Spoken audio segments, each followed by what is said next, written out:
Morgan Hook, a partner at Bluejacket Strategies, here with us today. Morgan, thanks so much for taking the time. Appreciate it. All right, I appreciate you having me. All right, so we have now this dynamic between Governor Hochul and Zohran Mamdani. We'll start there. And it kind of all began, of course, when he was elected. And then you had Tin Cup Day, where he's asking for more money, questioned by lawmakers. And then this week, you have the governor and Mamdani, the joint statement saying $1.5 billion for New York City. Next day, ultimatum, tax the rich, or raise property taxes on everyone. My first question to you is, how does the governor win in this situation? I think, so I don't know how the governor wins, but I really don't know how Mayor Mamdani wins with this. I mean, to me, it seems to me in a political issue, right? Like, let's just purely talk about this as politics for a second. When you're sort of have an ultimatum, the fallback option of your ultimatum should be something that doesn't hurt you politically. And so, like, he's offering up two choices. Here's the thing I want, and if you don't give it to me, I'm going to do something that will do severe damage to myself as a political actor in New York City.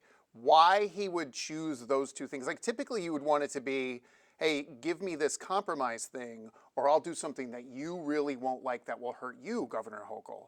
In this case, he's offering his fallback, and just so we're clear, so he wants a millionaire's tax, right? He wants a higher tax rate on people who make $1 million or more in New York City. Yeah. He is offering as the alternative, because he says they have to fill this budget gap in New York City, he's offering as an alternative raising property taxes. Now, it is interesting to me that property taxes haven't been raised in the last 3 administrations. The last property tax hike in New York City was in the Bloomberg administration. So not many have acknowledged that, so I'm glad you did. So it is like maybe we are due for one in New York City. But it is something that the analysis shows that it's going to disproportionately hurt middle-class voters more than it hurts upper-income voters. Even in one analysis I saw, you could have a home that is worth, say, $3 million that's owned by someone in a higher tax bracket, and their property tax increase will be less than someone who has, say, a $1.5 million home. They'll actually end up paying more in property taxes with the way this is done. Offering that as an option, if you're the mayor of New York City, where you're disproportionately going to hurt the people who you told you were going to be their advocate, right? He ran on affordability. He ran on trying to make New York a better and more affordable place to live. And one of the first things he rolls out is, Governor, either you let me tax the rich or I'm going to hurt the very people who elected me. And I don't really understand the political calculus there. Yes, is it pressure on Kathy Hochul to try and do something? Of course it is, because all of those same middle-class voters are her voters. But you got to sell that message at the end of the day, too, if we're talking about this purely as politics. If you're talking about this purely as politics, you have to convince voters, oh, well, this was Kathy Hochul's fault. Yeah, except it was the mayor who proposed it. So I don't, I get the political calculation. I get that he's trying to use what leverage he has. He cannot raise taxes on, he can't do a millionaire's tax on his own. He needs the state legislature and the governor to approve of that. He can raise property taxes as mayor. So this is maybe the only leverage he has. But I think a lot of observers are looking at it and saying, he's not actually going to do that. He's not actually going to follow through on a property tax increase. So the threat at that point, because for all of these reasons, because it will harm him politically too. So the threat, I think people feel like it's a hollow threat to some degree. What can the governor do? I think right now the governor can see how long Mayor Mamdani wants to wait on this, and how serious are you about hurting yourself politically because you're trying to get something that you want out of me. So I think that we'll see how that plays out. And there was, I believe it was the deputy speaker or the council, someone in power down there that actually said that instead of raising the property taxes, change the formula, which goes to what you were saying when that calculation would come. So that's one aspect of things. The other is, do you think potentially he has information where he can say this with confidence that he can get what he wants? You know what I mean? Where he has allies in the legislature or somewhere else that you can throw that property tax thing out there, but no, I'm going to get what I want anyway. So, I mean, look, that's certainly very possible. And a big part of the kind of work that we do in Albany, that I do, the lobbyists world and the consultants and stuff, is you try to figure out a way to give people, either to put political pressure on people or to give them cover. So sometimes it's you want to convince people to do something by making them feel like, oh, I have to do this. And sometimes it's like, I'm going to give you, I know you want to do this. I'm going to create a situation where you are more comfortable doing the thing that you want to do. And so it is certainly possible that if Mayor Mamdani went out there and said, I will lead, I need other people to have my back when I go out there and propose this, maybe that is what's in the cards here. Maybe it's, we're going to roll out this thing, I have no intention of doing it, but if you know, we can create a situation where all of us are putting pressure on the governor. This is maybe an opportunity to get the legislature off the sidelines and participate in this. But again, it's you know, I think playing, like we've been talking politics a lot. Let's talk about policy here for a minute.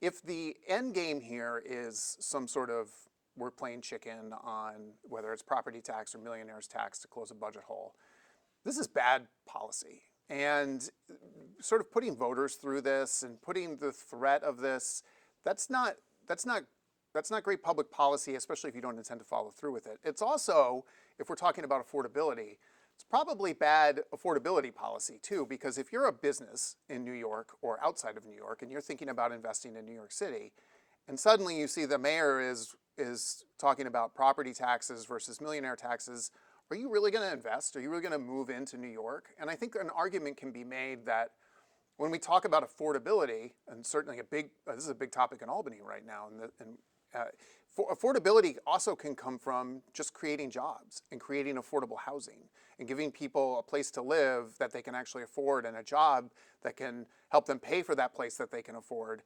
And messing around with taxes and threats of property taxes, even if you don't ultimately do those things, that doesn't help create a situation where people want to invest in the city. And you might scare off people even if ultimately you don't follow through on this leverage point of property taxes. You know, it feels like, too, in the midst of all of this, back to the political side, I did have a question because Zohran Mamdani is in his first year, right? He's not an election year. Right. Governor Hochul is. The legislature is. Yeah. Does that make this even more difficult of a dynamic, knowing that the governor's not going to want to raise taxes because she's up for election? He doesn't care about that right now. You know, interestingly, I actually think it is a very good point, and I think typically, yes, if you're in an election year, you're under significantly more pressure. I'll also say that I think the Hochul team takes very seriously, even though I think she's going to coast, and the polls say she's going to coast at this point to re-election. That is a team that takes this stuff very seriously. And if they feel like there is something out there that can do damage to her ability to get reelected, they tend to address it and address it quickly. So they are not, you know, they're not sitting back. They're not assuming that they're going to waltz to victory in November. So they're taking this reelection very seriously. That being said, I kind of feel like the pressure is really still more on the mayor. I mean, he came in with such high expectations. And now, you know, the difference between campaign versus being the person in charge, I mean, you could just see it in sort of how he gets covered in the New York tabloids and how the scrutiny that is on his administration, every small little mistake he makes is just blown up and it's on the front page of some tabloid down there.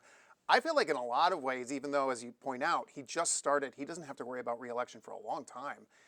I feel like the pressure's on him in a lot of ways. And I also think that part of what's happening here is he feels like he needs to deliver for his base. And his base almost, and again, it's the difference between politics and public policy.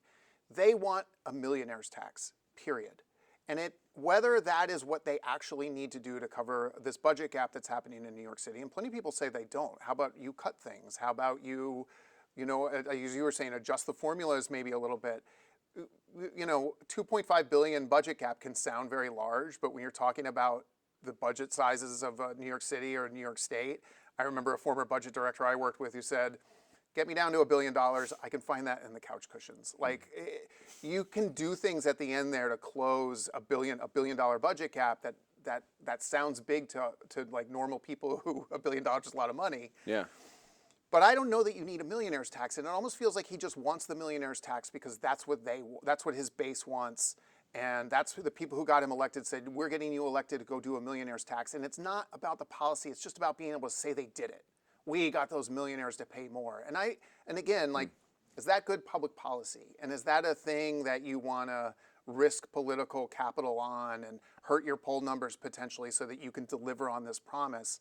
And I think for the most part, what I've seen from Zohran Mamdani is I feel like he's moderated quite a bit certainly since he was in the assembly. Yeah. But on this issue, it's sort of like they've decided this is the only way to do this. And I don't even know that they've decided, again, that this is the only way to close a budget gap, but they clearly have decided that this is the moment where we're going to go get the thing that we want to get politically.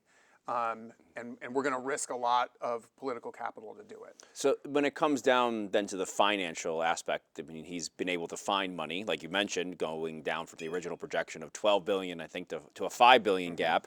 Does the state have an opportunity, instead of the governor saying I'm going to tax the rich, instead the legislature will come back now in the one House budget and say we're going to fill that gap. Instead of $1.5 billion from the governor, we're going to give you $5 billion, and then we wash our hands of that. The rest is up to you. Yeah, I mean, look, that is a very plausible thing. That at the end of the day, the solution here is the state's just going to give them more money and close that gap. Yeah. Because nobody wants to raise taxes on anybody in a campaign year.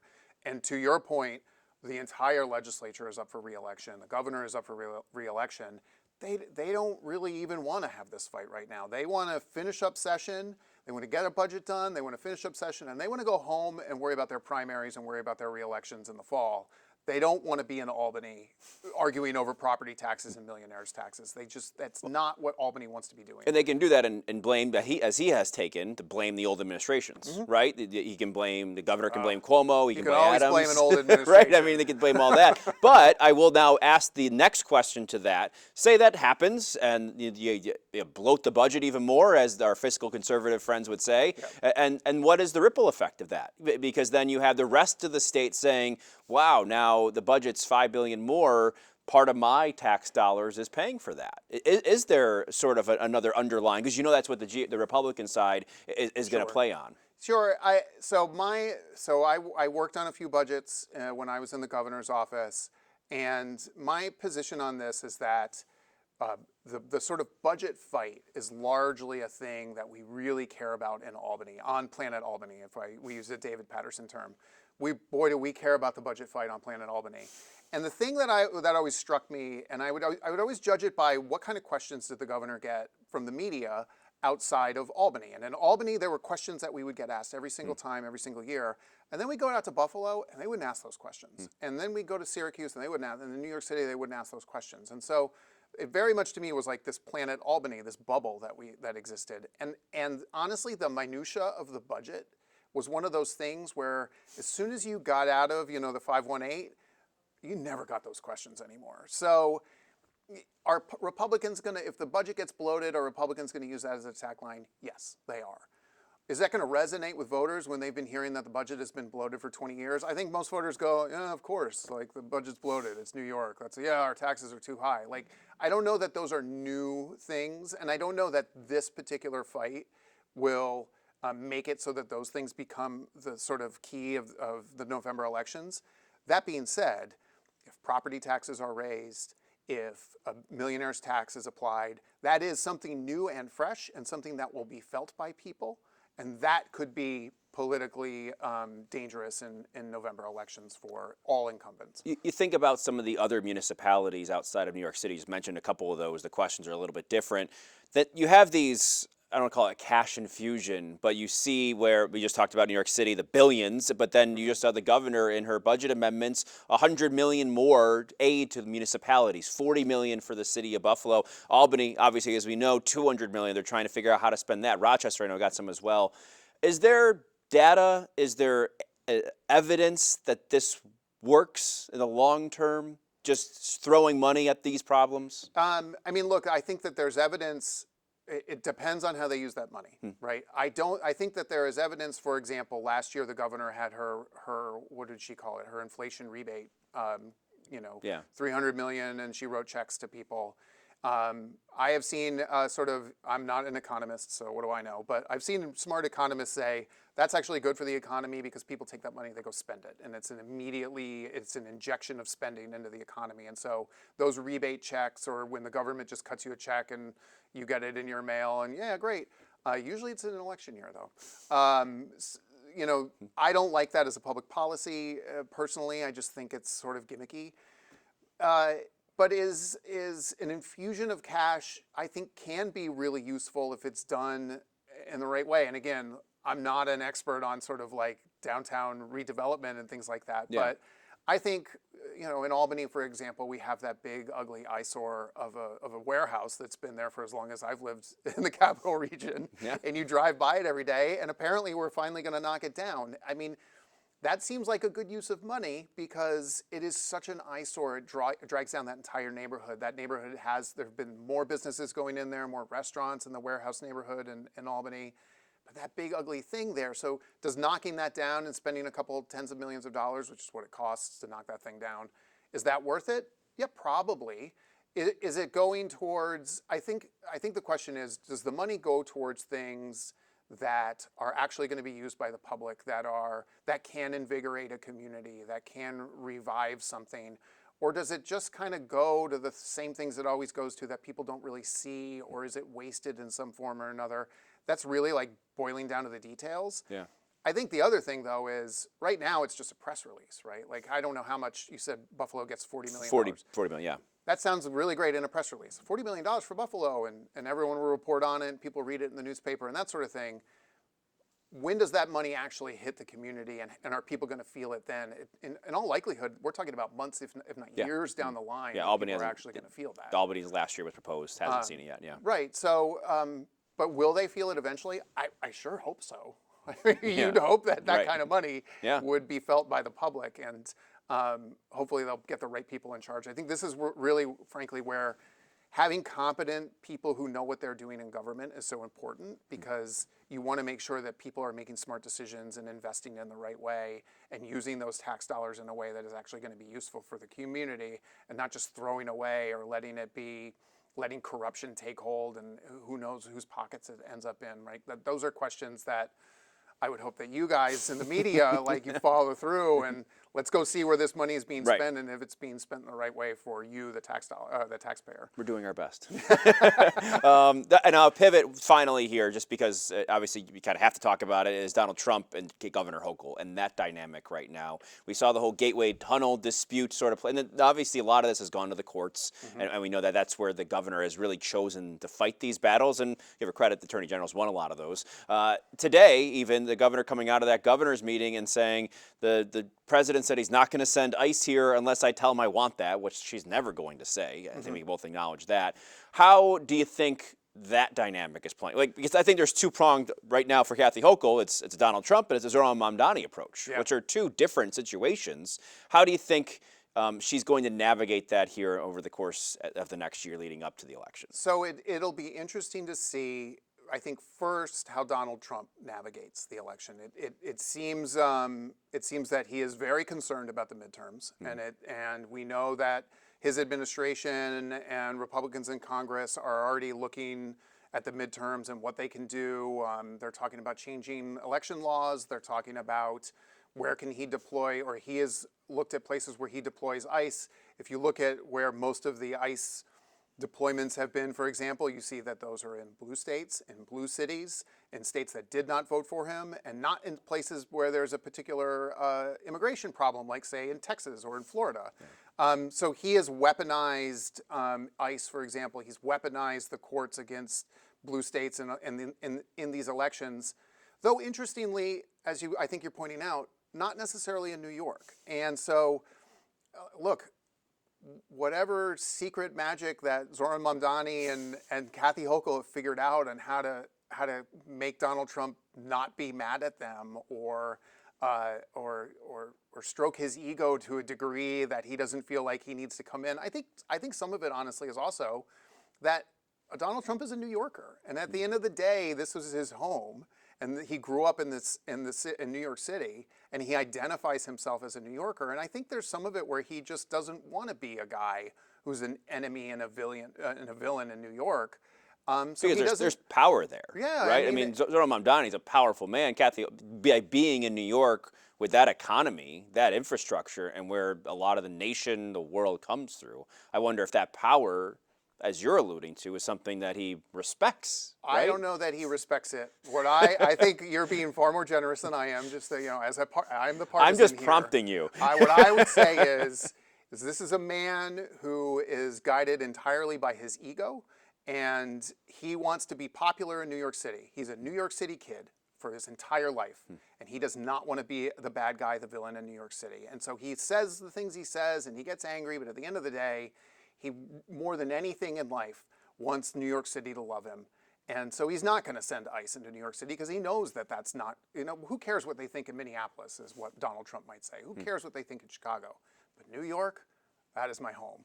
And so I honestly think that has something to do with it. That at the end of the day, like, he's a New Yorker and he kind of doesn't want to mess with New York. And for the governor, I've had some of these conversations since Lieutenant Governor Antonio Delgado dropped out. It feels like Donald Trump is a foil, right? And is an opportunity for her to show what she's made of, right? And to present a strong front. And I think it's probably helped her politically, right? Yeah, I mean, look, we saw this dynamic after the 2016 election as well. And I say we, I mean, sort of the people who work in Democratic campaigns and Democratic consultants. It does change the way you govern, and it does change the way you talk about politics if you're one of those officials, because exactly like you just said, you have an enemy. You have someone that you can prop up to voters and say, this is what I'm fighting against. If Hillary Clinton had been president after 2016, Andrew Cuomo and how he was governor would have been very different. And he probably, what having Trump in the White House allowed Andrew Cuomo to do was he pivoted hard left. If Hillary Clinton had been there, one, he'd be fighting against the tide in a midterm election where she wouldn't have done well, as opposed to, because the president never does well in a midterm, which we are expecting to see this year. I think it changes everything depending on who's in the White House for those people who have to worry about the midterm elections, where New York governors have to worry about those things. It especially changes it when the Republican president is historically unpopular, as this Republican president is, and New York is a blue state anyway. That's part of the reason why we think that Kathy Hochul is going to coast to re-election, is because the sort of national political winds are very much blowing in her favor. And the president is helping that every day with the policies that are coming out of the White House. Morgan Hook, thanks so much. Appreciate the time.